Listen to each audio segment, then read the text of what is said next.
If the trajectory continues as it is, तो आपको 30,000 Hamas fighters कत्ल करने के लिए 3 मिलियन फिलिस्तीनी शहरियों को हलाक करना पड़ेगा।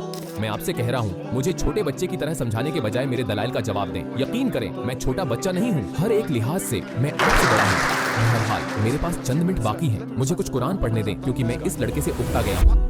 क्या आपको कभी कत्ल की धमकियां मिली हैं? बहुत से लोग मुझे धमकियां देते हैं। मैं अपने इस एहसास को बदलना या खुद को खौफ में मुब्तला नहीं करना चाहता था। मैंने आपको 4 सवालात दिए। सर, मैंने आपके तमाम सवालात के जवाब देने की मेहनत की, मगर आपने मेरे एक सवाल का भी जवाब नहीं दिया। आपकी इतनी जरूरत। मैंने सच को पा लिया है, और वो सच ये है कि अल्लाह सिर्फ एक है और मोहम्मद सल्लल्लाहु अलैहि वसल्लम उसके रसूल हैं। अगर ये यकीन आप दूसरों में मुंतकिल कर दें, मुझे बहुत ज्यादा इसकी इतनी ज्यादा जिम्मेदारी महसूस हुई कि ये काम मेरे खून में शामिल हो गया। इबादत क्या है? ये एक आला मिसाल है, बंदगी का नुक्ता अरूज है। ये मोहब्बत की भी आला मिसाल है। अगर मुझ में इसकी सलाहियत है और मुझ में जज्बा है, और जब सलाहियत और जज्बा मिलते हैं तो आपको नताइज मिलते हैं। इस तरह मैं दावा के काम में आया।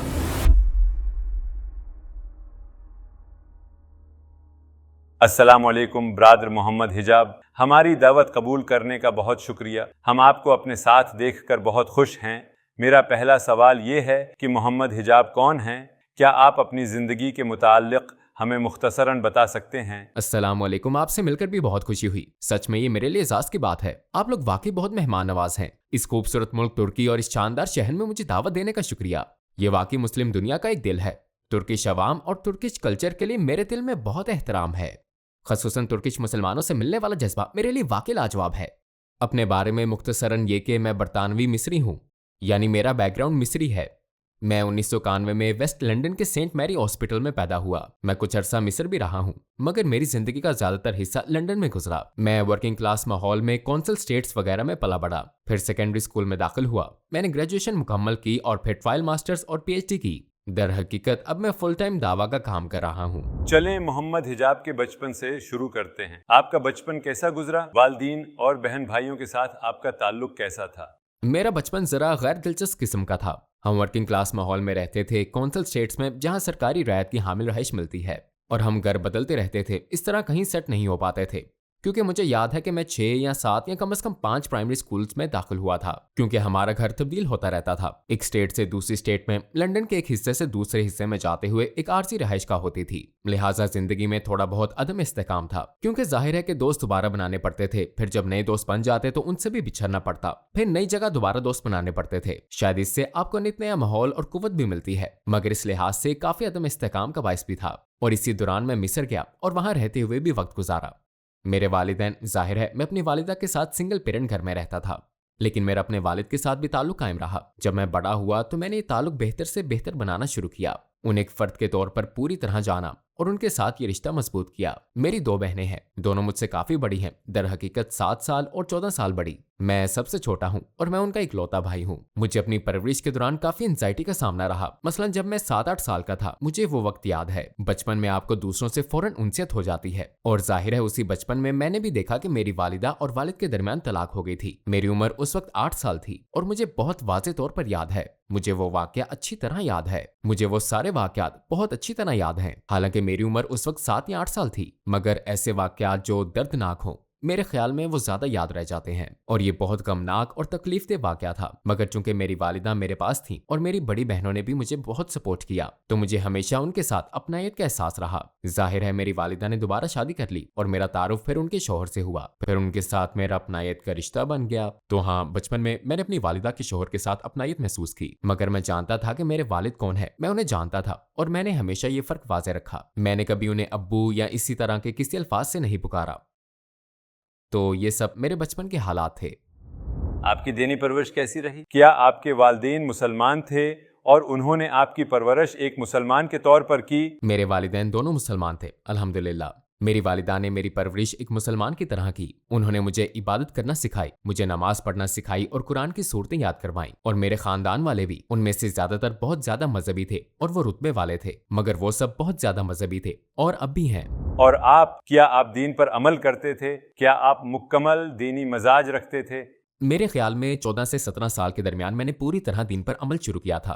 उस वक्त मैं अपनी खोज के सफर से गुजर रहा था। मुझ पर एक ऐसा वक्त आया था जब मैं कुछ शकूक और शुबहात का शिकार हो गया था। ये वो वक्त था जब मेरे जहन में सवालात पैदा हो रहे थे और मैं जानना चाहता था ये क्या है। और इसी के साथ साथ ये वाकया भी हुआ कि मेरी वालिदा को एक बार फिर उनके नए शौहर की तरफ से तलाक हो गई। उस वक्त मैं 14 साल का था। जब वो घर से गए तो मैंने बहुत अदम इस्तेहकाम महसूस किया। एक बार पहले भी ये हो चुका था जब मेरी उम्र 8 साल थी और अब मेरी 14 साल की उम्र में ये दोबारा हो रहा था। मुझे अपनाइत पैदा हो जाने के बाद एक बार फिर बिछड़ना पड़ा था। मुझे नहीं मालूम कि क्या वजह थी, मगर शायद इस वाकये ने जिंदगी को बहुत मुश्किल बना दिया था। जबकि मैं सिर्फ 14 साल का था, मगर मुझे ये वाकया अच्छी तरह याद है क्योंकि मैं 9वें साल में था, स्कूल के 9वें साल में, GCSE से जरा सा पहले, और इससे मुझे तमाम सूरत हाल का जायजा लेने और परखने का मौका मिला। तो उस वक्त मुख्तसरन ये कि ये वो वक्त था जब मैं बहुत ज्यादा अपना आप तलाश कर रहा था। मैं सच को जानना चाहता था। मैं फौरन इस नतीजे पर पहुंच गया कि ईसाईयत हक नहीं है। मैंने सोचा कि कौन इस पर ईमान रखता है। बचपन में मैंने बहुत गहराई से सोचा। मैंने अहमद दीदात की कुछ वीडियोस देखी। तीसरी या चौथी गुफ्तगू के बाद मैं पूरी तरह कायल हो चुका था और मैंने समझ लिया कि ये पास्टर्स और पादरी ट्रिनिटी को साबित नहीं कर सकते, जो कि बिल्कुल ही बुनियादी किस्म की बहस है। और फौरन ही मैं इस नतीजे पर पहुंच गया और कहा मैं ईसाई कभी नहीं बनूंगा और एथीज़म मुझे कभी अच्छा नहीं लगा। खुदा के वजूद पर मेरा हमेशा से यकीन था, मगर मेरा सवाल ये था मैं ये कैसे साबित कर सकता हूँ कि पैगंबर मोहम्मद सल्लल्लाहु अलैहि वसल्लम सच्चे नबी थे। मेरा ये सवाल था। मैं इसका जवाब ढूंढता रहा और मैंने तकरीबन 3 साल तक कुरान का इंतहाई बारीक बीनी से मुताला किया और मेरे ख्याल में बहुत से शुबहात का जवाब देने में मुझे जो रवानी हासिल हुई वो उसी दौर का नतीजा है जब मैं इस सारी तहकीक कर रहा था, क्योंकि दर हकीकत ये रिसर्च मेरी अपनी जात के लिए थी। मैं दूसरों के लिए रिसर्च नहीं कर रहा था। और जब वो वक्त आया और मेरा लोगों से सामना हुआ, मेरी तरह के नौजवानों से जो इसी तरह अपने अंदर सच को तलाश कर रहे थे, तो मैंने खुद ये जिम्मेदारी महसूस की कि मुझे जो दिली सुकून मिला है वो उन्हें भी दूं जो मुझे अपने सवालात के जवाब पाने की सूरत में मिला था। फिर मैंने दोबारा कुरान पर तहकीक शुरू की, तफसीरें वगैरह देखता रहा और मुझे पता चला कि इसमें हर शख्स के हर सवाल और हर शुबे का जवाब मौजूद है। और जब मैंने इसका मवाजना अपने जाती इल्म से किया तो वाकई बड़ा ही दिलचस्प अमल बन गया। उस वक्त मैं मजहब के हवाले से बहुत पुरजोश बन गया था। तकरीबन 17 या 18 साल की उम्र में मैं दीन की तरफ आया। मैं अपने स्कूल के साथियों के मुकाबले में काफी मजहबी था। मैं नमाज पढ़ता था, कुरान में बहुत दिलचस्पी रखता था। उनमें से बहुत से ये सब नहीं करते थे, लिहाजा मैं इस लिहाज से सबसे ज्यादा मजहबी लड़का था।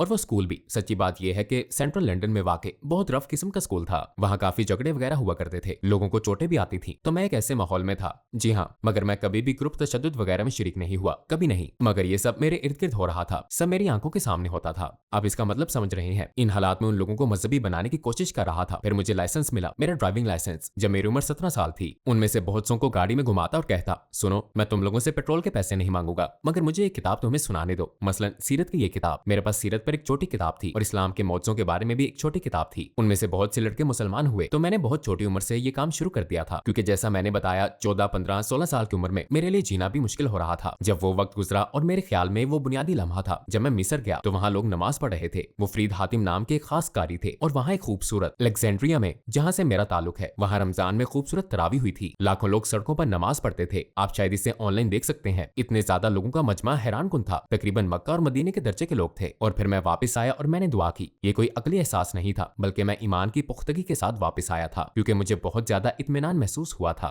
मुझे इतना सुकून, इतना इत्मीनान महसूस हुआ कि मैं इसे दूसरों में मुंतकिल करना चाहता था। मैं ये तोहफा अपने दोस्तों को, अपने प्यारों को देना चाहता था, क्योंकि इससे आपको अपने लिए बेहतरीन बुनियाद मिलती है। इस एहसास के साथ मैं पूरे यकीन से जान गया था कि मैंने सच को पा लिया है, और वो सच ये है कि अल्लाह सिर्फ एक है और मोहम्मद सल्लल्लाहु अलैहि वसल्लम उसके रसूल हैं। अगर ये यकीन आप दूसरों में मुंतकिल कर दे, मुझे बहुत ज्यादा, इसकी इतनी ज्यादा जिम्मेदारी महसूस हुई कि ये काम मेरे खून में शामिल हो गया। जब भी मुझे किसी से मजहब के बारे में बात करने का मौका मिलता तो मैं जरूर करता था। और उस वक्त कोई कैमरे वगैरह नहीं थे। मैं स्कूलों में, खेल के औकात में, कार में, बाहर ईसाइयों के साथ मजहबी गुफ्तगू करता था, जबकि मेरी उम्र 17 साल थी। और ये सब उस वक्त तक चलता रहा जब मैं यूनिवर्सिटी में अंडर ग्रेजुएट लेवल पर था, और अमूमन वहाँ ये गुफ्तगू होती थी। और एक ईसाई लड़के के साथ बाज़ाब्ता गुफ्तगू भी हुई थी। दरअसल मैंने वहाँ जाकर गुफ्तगू की थी और वो बहुत ज्यादा कामयाब रही थी। हर कोई इसके बारे में बात कर रहा था। मैंने सोचा मेरे पास शायद ये टैलेंट है। फिर मैं मुसलसल एक के बाद दूसरे शख्स से गुफ्तगू करता रहा, और पता है मुझे क्या महसूस हुआ? सच्ची बात है, मुझे लगा मैं इसी काम के लिए बना हूँ। और तब मुझे महसूस हुआ कि अगर मुझ में इसकी सलाहियत है और मुझ में जज्बा भी है, और जब सलाहियत और जज्बा मिलते हैं तो आपको नताइज मिलते हैं। इस तरह मैं दावा के काम में आया।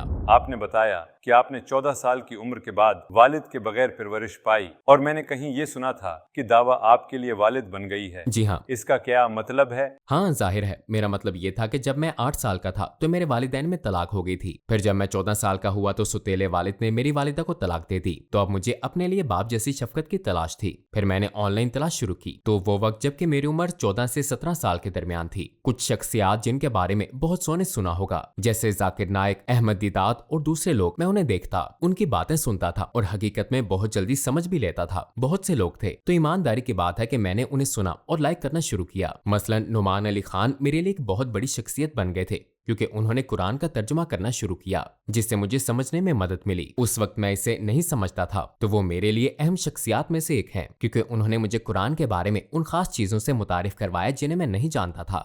और मेरे ख्याल में कुरान की ये खिदमत अंग्रेजी जबान में सबसे बेहतरीन खिदमत है जिसे मैंने गुज़श्ता 30 सालों में देखा है। ये लाइल्म ऑडियंस के लिए शानदार है। उन्होंने जबरदस्त काम किया है और उनका मुझ पर गहरा असर है। उनमें से बहुत सौ ने मुझ पर गहरा असर डाला और मैंने उन सबको खुद में जज़ब किया। मैंने उन सबको समझा और इससे मुझे अपना ईमान मजबूत करने में मदद मिली। अब हम कुछ सवालात के मुख्तसर जवाब चाहेंगे। मोहम्मद हिजाब को कौन सा काम करना सबसे ज्यादा पसंद है? कुरान, रूहानी किताबें पढ़ना, फैमिली और दोस्तों के साथ वक्त गुजारना और सफर करना। मैं ये 3 चीजें कहूंगा। मोहम्मद हिजाब ने जिंदगी में सबसे अच्छा फैसला कौन सा किया? कुरान के साथ वक्त गुजारने का फैसला। मेरे ख्याल में ये बेहतरीन फैसला था। मोहम्मद हिजाब ने जिंदगी में सबसे बुरा फैसला कौन सा किया? बचपन में कुरान हिफ्ज करना शुरू नहीं किया। मोहम्मद हिजाब अगर जन्नत में गए तो वहाँ सबसे पहला काम क्या करेंगे? मैं पैगंबरों से मिलना चाहूंगा। गूगल पर आपने आखिरी चीज क्या तलाश की थी? अच्छा, क्या आप इनकॉग्निटो के मुतालिक भी पूछ रहे हैं? नहीं, मजाक कर रहा हूँ। मैं मजाक कर रहा हूँ। मेरे ख्याल में आखिरी चीज जो मैंने तलाश की, क्या मैं चेक कर सकता हूँ? ओके, मैं सच बताऊंगा। मैंने दुआए सफर तलाश की थी, क्योंकि बात यह है कि अल्लाह अकबर। ओके, सुभान अल्लज़ी सख्खर लना हाज़ा वमा कुन्ना लहू मुकरिनीन व इन्ना इला रब्बिना लमुनक़ालिबून, जो कि एक आयत है, मगर इसका अगला हिस्सा किसी वजह से मुझे याद नहीं हो सका। ये मुझे हिफ्स नहीं है, अगला पूरा हिस्सा। तो जाहिर है मैं यहाँ आने के लिए सफर कर रहा था तो मैं दुआ पढ़ रहा था, मैंने इसे याद नहीं किया है। मुझे हिस्नुल मुस्लिम की बहुत सी दुआएं याद हैं अल्हम्दुलिल्लाह, मगर ये वाली याद नहीं है, लिहाजा ये मुझे देखनी पड़ी। वो लम्हा जब आपको इंतहाई शर्मिंदगी महसूस हुई, वो लम्हा जब आप अपनी शर्मिंदगी को भुला नहीं सके। मेरे ख्याल में ये वक्त था जब मैं 12 या 13, शायद 13 साल की उम्र में उछलकर बॉल को बास्केट में डालने की कोशिश कर आप रहा हमेशा था। से लंबे थे? मैं बास्केटबॉल खेल रहा आप था। हमेशा से लंबे थे? जी, कुछ लड़के मेरे पीछे आए और मेरा ट्राउजर नीचे खींचने की कोशिश की। और वो कामयाब हो गए। वो 50% इसमें कामयाब हो गए और मैंने फौरन ही समझे। जी। स्पीकर कॉर्नर में कौन सा वाकया आपके लिए कभी न भूलने वाला है? मैं दरअसल अमूमन वो चीज़ें याद रखता हूँ जो दूसरे स्पीकर्स के साथ पेश आती हैं। मसलन मेरे लिए सबसे बड़ा वाकया ये था, जिसे मैंने शायद 10 या 15 मरतबा देखा होगा, सिर्फ हंसने और लुत्फ लेने के लिए। वो ये था कि गुडविन या गॉडविन नाम एक लड़का था, मुझे उसका नाम याद नहीं, मगर वो बड़ा मगरूर ईसाई था और वो अदनान रशीद से मनाजरा कर रहा था। और इसमें अगर किसी ने वो नहीं देखा तो ज़रूर देखना चाहिए, हैरत अंगेज, बहुत ज़्यादा मज़ेदार है। वो यानी गॉडविन अदनान रशीद पर चीख रहा था, और अदनान रशीद बाइबल के मास्टर हैं। वो बाइबल को और मज़ाहिब के दरमियान तकाबली जायजे को समझते हैं। वो बस मुस्कुरा रहे थे और उसे खुद अपने लिए गड़ा खोदता हुआ देख रहे थे। वो कह रहा था कि दाऊद पैगंबर नहीं है। दरअसल वो लोग पैगंबरों के किरदार पर गुफ्तगू कर रहे थे। तो उसने कहा, दाऊद पैगंबर नहीं है, मुझे दिखाओ। और वो बाइबल ले आया। बाइबल में कहाँ लिखा है कि दाऊद पैगंबर हैं? और अदनान उससे ये सब कुछ कहने दे रहे थे। और इससे पहले कि अदनान को जवाब देते, एक ईसाई उठ खड़ा हुआ और कहने लगा, दाऊद जो कि एक पैगंबर थे, उसने ये बाइबल से पढ़ा था और हर कोई हक्का बक्का रह गया। मैं वहां था और मैं इसे देख रहा था। मुझे उस लम्हे में बहुत मजा आया। वो स्पीकर कॉर्नर में मेरे लिए सबसे ज्यादा लुत्फानंदेज लम्हात में से एक था। क्या इसका कैरियर भी खत्म हो गया था? मेरे ख्याल में वो चले गए थे, शायद वो उसके बाद पार्क में नहीं आए थे। डिबेट्स में जब आपके पास वक्त बचता है तो आप कुरान पढ़ना शुरू कर देते हैं, तो जब आपके पास वक्त होता है तो आप मुनाजरे क्यों करते हैं? क्या दूसरे को शर्मिंदा करने के लिए? इसकी वजह यह है कि कुरान खुद एक ताकतवर मीडियम है जिसके जरिए लोग अल्लाह के कलाम के साथ बराह रास्त जुड़ सकते हैं। बाज़ औक़ात मुनाजरा करने के मुकाबले में अपनी बात कहते देना बेहतर होता है, और बाज़ औक़ात सवाल पूछना अपनी बात कहने या मुनाजरा करने से बेहतर होता है। लिहाजा हमें मुख्तलिफ मौक़े पर मुख्तलिफ तरीके इस्तेमाल करने पड़ते हैं, और कुरान अपनी बात खुद कह देता है। अगर हमारा ईमान पक्का है कि कुरान अल्लाह का कलाम है, तो हमें कुरान का कम से कम एक हिस्सा अपनी तकरीरों में इस्तेमाल क्यों नहीं करना चाहिए। मेरे ख्याल में ये बात बहुत अहम है कि जो लोग डिबेट्स करते हैं या दावा देते हैं वो कुरान को सबसे आगे रखें, इसलिए मैं ऐसा करता हूँ। क्या आपको कभी कत्ल की धमकियाँ मिली हैं? क्या आपके काम की वजह से आपके साथ कभी कोई बुरा वाक़या पेश आया है? बहुत से लोग मुझे धमकियाँ देते हैं। मसलन लेस्टर या हिंतवा ग्रुप से मैं बच निकला था, वहां से बहुत सी धमकियाँ मिल रही थीं, मगर मुझे मालूम था कि ये कमज़ोर लोग हैं, इसलिए मैं कभी ज्यादा, वो लोग चौकस जरूर थे मगर कमजोर लोग थे, मैं अपने इस एहसास को बदलना या खुद को खौफ में मुब्तला नहीं करना चाहता था। और फिर इससे पहले दाएं बाजू के नस्ल प्रस्त अंग्रेज मसलन ईडीएल वगैरह से सामना हुआ।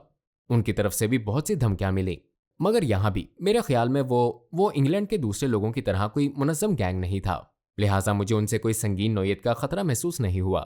वो आवारा बदमाश लोग थे और ये एक मुख्तलिफ किस्म की धमकी थी। मेरे ख्याल में इंग्लैंड में सबसे खतरनाक मुनज़्ज़म गैंग्स हैं, क्योंकि अगर इन गैंग्स का कोई फर्द आपको कत्ल करना चाहे तो आप वाकई कत्ल हो सकते हैं। तो अल्हम्दुलिल्लाह मुझे बरतानवी मुआशरे के किसी ग्रुप से कभी धमकी नहीं मिली, और अगर ऐसा होता तो सूरत हाल बिल्कुल ही मुख्तलिफ होती। लेकिन चूंकि ऐसा नहीं हुआ, इसलिए मामला निस्बतन कंट्रोल में था। आपके डिबेट्स में, बाज़ाब्ता डिबेट्स और वीडियोज़ में हम आपके चेहरे के तासरात हमेशा संजीदा देखते हैं। क्या डिबेट करते हुए आप पर कभी कोई जज्बाती लम्हा आया है, खुद पर कंट्रोल ना रहा हो, जैसे कि चीखे हों? ऐसा अमूमन तन्हाई में अपनी बीवी से डिबेट करते हुए होता है।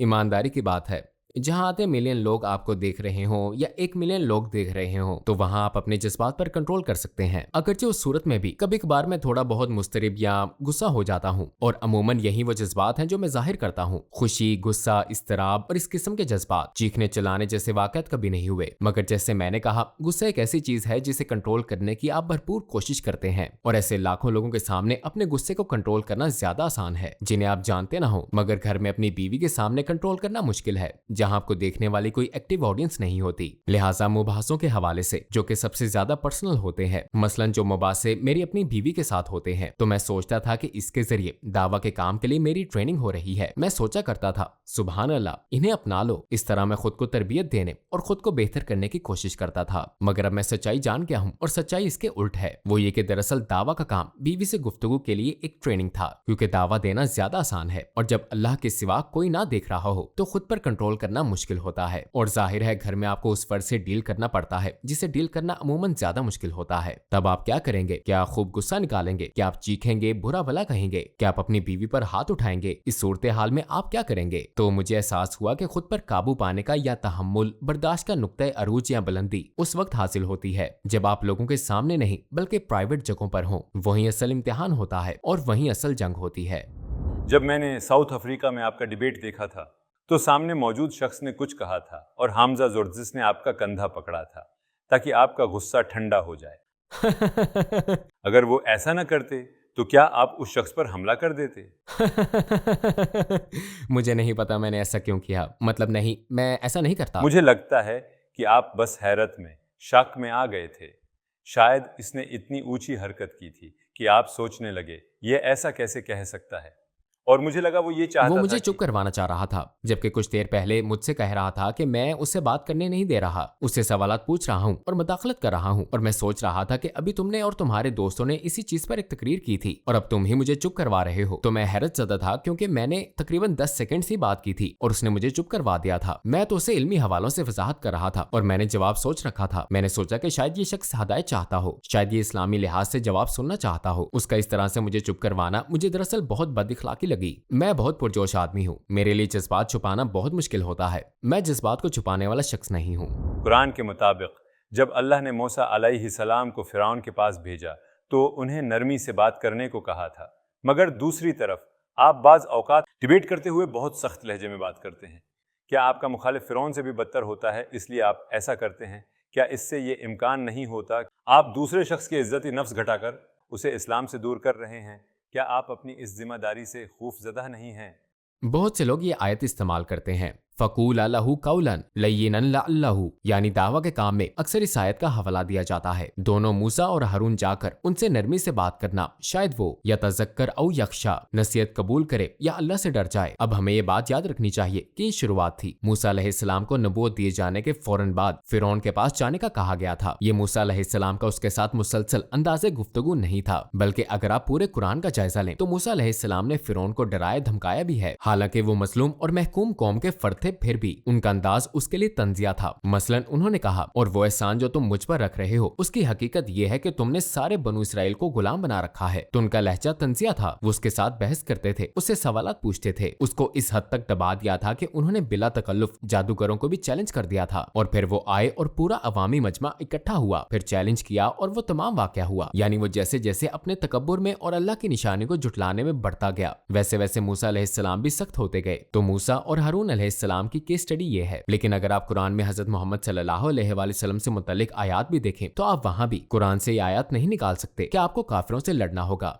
जाहिर है सबके साथ नहीं, ये मखसूस काफिरों की बात है जिनके साथ सख्ती करनी होगी। मगर एक और आयत भी है, वलाउ कुंता फज्जन गलीजा अल कल्बी अनफज्जू मिन हवालिक। अगर आप सख्त मिजाज और सख्त दिल वाले होते तो ये आपके आसपास से हटकर तितर बितर हो जाते। लिहाजा गलीज सख्त मजाजी का भी एक वक्त था और लयन नरम मजाजी का भी एक वक्त था। तो अब हम इसमें कैसे फर्क करेंगे कि कब सख्ती दिखानी है और कब नरमी? अल्लाह ताला कुरान में फरमाते हैं, वला तुजादिलु अहलल किताबी इल्ला बिल्लती हिया अहसनु इल्लल्लज़ीना ज़लमू मिनहुम। सूरह अनकबूत। और मुसलमानों, अहले किताब से बहस ना करो मगर ऐसे तरीके से जो बेहतरीन हो, अलबत्ता उनमें से जो ज्यादती करे उनकी बात और है। तो हमें कैसे मालूम होगा कि उनमें से ज्यादती करने वाले कौन है? नंबर 1, जिन्होंने इनकार किया और इनकार करते रहे, और या वो इस्लाम का मजाक उड़ाते रहे हैं। जैसे कि हम जानते हैं नूह अलैहिस्सलाम ने कहा था, इन तस्खरू मिन्ना फ़इन्ना नस्खरू मिनकुम कमा तस्खरून। अगर तुम हम पर हंसते हो तो जैसे तुम हंस रहे हो उसी तरह हम भी तुम पर हंसते हैं। तो मेरा ख्याल है ये जानने का इन्हसार इस पर है कि उन लोगों का अमल क्या है। अगर वो अच्छे इखलाक आजिज़ी के साथ रहते हैं, अगर आपको ये मालूम है कि वो बिला वजह आपकी या आपके मजहब या आपकी कम्युनिटी की तौहीन नहीं कर रहे क्योंकि आपने ऐसा उनके साथ नहीं किया बल्कि वो आपके साथ कर रहे हैं। अगर कोई आपको या आपकी वालिदा या वालिद को घटिया अल्फाज कहे, उसका मतलब होगा कि उन्होंने आपको तकलीफ देने की कोशिश की, आपने उनको नहीं। अगर वो आपके साथ अच्छे रहेंगे तो आप भी उनके साथ अच्छे रहेंगे। अगर वो आपके साथ अच्छे नहीं रहेंगे तो आपको भी उनके साथ अच्छा नहीं रहना चाहिए। आपको उनके साथ उतनी ही भलाई के साथ रहना चाहिए जितना कि वो आपके साथ भलाई से रहें, ताकि हम उनके साथ इंसाफ का मामला कर सकें। हमें इसी तरह रहना चाहिए। अगर कोई इस्लाम पर हमला करके अपना करियर बनाना, पैसा कमाना चाहता है तो मेरे ख्याल में उसे लाजमन सजा मिलनी चाहिए। मैं चाहता हूं कि आप मुझे बिल्कुल सच्चाई से बिला झिझक बताएं, अगर अभी आपका इंतकाल हो जाए तो आप खुद को जहन्नम के करीब देखते हैं या जन्नत के? आप क्या समझते हैं? जन्नत के, लाजमन। क्योंकि मेरे ख्याल में सच तो ये है कि कुरान में एक आयत है जिसमें लिखा है, जो शख्स अल्लाह से जा मिलने की उम्मीद रखता हो। आप खुद को जहन्नम के आग के लायक समझकर अल्लाह से मिलने की उम्मीद नहीं रख सकते। आप उस शख्स की तरह नहीं हो सकते जो मैदान जंग में जाने वाला हो। हल तरब्बसूना बिना इल्ला इहतल हुस्नैन। उस शख्स की तरह जैसा कि सूरह तौबा की आयत में है, जिसके पास 2 भलाइयां हैं, एक शहादत और दूसरा फतह। आप में तब तक ये एहसासात पैदा नहीं हो सकते जब तक कि आप अल्लाह के बारे में अच्छा ना सोचें। और एक हदीस में है, अना अंदाजन्नी अब्दी भी, मैं अपने बंदे के गुमान के साथ हूँ। अगर मेरा बंदा समझता है कि मैं उसे जहन्नम में ले जाऊंगा, मगर उसका बंदा ऐसा क्यों सोचेगा? अगर आप अल्लाह के अहकामात पर अमल कर रहे हैं, नमाज, रोजा और 5 सतूनों को थामे हुए हैं, और आप ईमान के 6 सतूनों पर यकीन रखते हैं, तो फिर वो क्यों सोचेगा कि मैं जहन्नम में जाऊंगा? ये सोच मसाइल पैदा कर सकती है, क्योंकि ला यस्सु मिन रौहिल्लाहि इल्लल कौमुल काफिरून। कुरान में है कि हजरत यकूब अलैहिस्सलाम ने फरमाया, अल्लाह की रहमत से वही लोग नाउमीद होते हैं जो काफिर हैं। तो अगर कोई समझता है कि वो जहन्नुम में जाएगा तो फिर मैं समझूंगा कि वो अल्लाह की रहमत से नाउमीद है। ये भी अल्लाह पर ईमान ना रखने की एक शक्ल हो सकती है। अगर वो सारे काम कर रहा है, अगर वो अल्लाह पर ईमान रखता है और पैगंबर मोहम्मद सल्लल्लाहु अलैहि वसल्लम पर ईमान रखता है और अल्लाह और रसूल के अहकामात पर अमल कर रहा है, तो फिर उसे कनुत कहा जा सकता है, उसे यस कहा जा सकता है, उसे अल्लाह की रहमत से नाउमीदी कहा जा सकता है, गोया वो इसी पर ईमान रखता हो। लिहाजा अल्हम्दुलिल्लाह मेरा ये मामला नहीं है। मोहम्मद हिजाब अपना एक आम दिन कैसे गुजारते हैं? मैं अस्कार सबाल मासा पढ़ता हूँ। मैं सुबह शाम 20-20 मिनट पढ़ता हूँ, यानी सुबह और शाम मिलाकर 40 मिनट। इसमें 30 मिनट भी लग सकते हैं, मगर तकरीबन 40 मिनट लगते हैं। मैं कुरान की स्टडी करता हूँ। मेरे पास कुरानी हवाला होता है। मेरे पास जाहिर अपनी स्टडी के लिहाज से मेरा हर दिन मुख्तलिफ होता है। पूरे हफ्ते में मैं कम से कम 30 से 40 घंटे स्टडी करता हूँ, चाहे मैं PhD के बारे में बात कर रहा हूँ या बहुत से दुरूस वगैरह दे रहा हूँ। तकरीबन हर दिन मैं किसी मुख्तलिफ शेख के मुख्तलिफ दर्स लेता हूँ। अगर ये दुरूस ना हो तो हम इसे निकाश कहते हैं। मसलन दीनी तलबा को इकट्ठा करते करते हैं, एक मौजू चुनते हैं और उन्हें इस पर बात करने देते हैं। फिर राइटिंग भी करता हूँ। मेरे पास बहुत सा राइटिंग का काम है जो अभी तक पब्लिश नहीं हुआ है, जो हम लोगों के सामने लाने वाले हैं। पीएचडी के हवाले से आपका एक सुपरवाइजर होता है, तो आप जाते हैं और सुपरवाइजर से बात करते हैं। आप दूसरे माहिरीन तालीम से बात करते हैं। ये सब भरपूर अंदाज में चल रहा होता है। मैं जिम के लिए भी कोटा रखता हूँ। मैं हफ्ते में 3 मरतबा वहाँ वजन उठाने की मशक करता हूँ। शैडो बॉक्सिंग करता हूँ, जिसमें लातों और मुक्कों से काम लेता हूँ, क्योंकि दोनों अहम हैं। मैं हफ्ते में एक बार स्विमिंग के लिए भी जाने की कोशिश करता हूँ, क्योंकि ये जोड़ों के लिए अच्छी है। और मैं अपने बच्चों को स्विमिंग के लिए ले जाता हूँ। मैं अपने बच्चों के साथ और जाहिर है के वालिदैन के साथ बहुत सा वक्त गुजारता हूँ। मैं वालिद और वालिदा दोनों के साथ, अपनी बहनों, भांजे, भांजियों के साथ खूब वक्त गुजारता हूँ। हफ्ते में, महीने में मैं अपने घर के तमाम अफराद से मुलाकात करता हूँ, यूके में और मिस्र में भी। मेरी कोशिश होती है कि जब भी मौका मिले उनमें से हर एक के पास जाकर मिलूं। जाहिर है मैं हर वक्त नहीं जा सकता, मगर जब भी मौका मिलता है मैं जाता हूँ और मैं उनसे बातचीत करता हूँ। जैसे कि मैं फैमिली में सबसे बड़ा हूँ। मैं दर हकीकत फैमिली का बड़ा ही हूँ। अगर कोई छोटा आपके पास आए और कहे आप मुझे बहुत अच्छे लगते हैं, मैं आपकी तरह एक बाइलम मुसलमान बनना चाहता हूँ, तो आप उसे क्या नसीहत करेंगे? मैं कहूंगा कि जो कुछ मैंने किया आप उससे कहीं ज्यादा कर सकते हो, क्योंकि ऐसी बहुत सी चीजें हैं जो मैं बेहतर कर सकता था। मैं उसे कहूंगा देखो, कुरान से शुरुआत करो, इसे याद करो, इसे समझो, क्योंकि यही हर चीज की बुनियाद है। अगर आप हमें डिबेट्स में किसी मौजू पर बात करते हुए देखोगे तो वो दरअसल कुरान की ही बात होगी। तो मैं कहूंगा कि कुरान के समंदर में डूब जाओ, चाहे रोजाना थोड़ा सा ही पढ़ो, लेकिन यकीनी बनाओ कि कुरान से जुड़े रहो। आयात को गौर से पढ़ते रहो, हर रोज कोई नई चीज समझो, कुरान के बारे में रोजाना कुछ नया सीखो। ये आपकी जिंदगी बदल देगा। आपको ये वक्त लगाने पर कभी पछतावा नहीं होगा। आप अपने वक्त का इससे बेहतर इस्तेमाल नहीं कर सकते, तो आप इसे शुरू करें और फिर क्लासिकल अरबी की तरफ आएं, क्योंकि यही कुरान की जबान है। ये दोनों चीजें साथ साथ चलती हैं। और फिर इसके बाद जाहिर है आप कानूनी मकातबे फिक्र और नजरियाती मसलकों वगैरह का भी अमल हासिल करें, क्योंकि ये भी बहुत अहम है। मगर मेरे नजदीक कुरान पर भरपूर फोकस करना वो सबसे अहम काम है जो आप कर सकते हैं।